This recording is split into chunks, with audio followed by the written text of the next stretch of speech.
Take digital mentor বলে একজন ভাই কমেন্ট করেছে যে দাদা জিএসটি সার্টিফিকেট যে বিজনেস নামে আছে ওই বিজনেস নাম ফ্লিপকার্ট অ্যান্ড মেসোতে সেলার অ্যাকাউন্ট রেজিস্ট্রেশন সময় কি দিতে হবে না আদার্স নাম দিলে হবে? খুব সুন্দর একটা কোশ্চেন করেছে।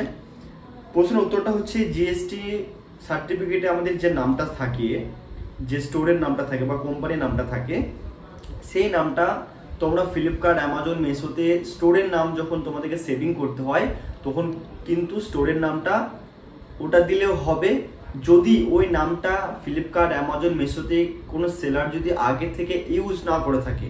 মানে তুমি যে নামটা ওখানে দেবে সেই নামটা যদি কেউ ইউজ করে থাকে তাহলে কিন্তু ওই নামটা তোমাকে আর দিতে পারবে না, তোমাকে নতুন করে কোনো নাম দিতে হবে যে নামটা কেউ কোনোদিন ইউজ করেনি।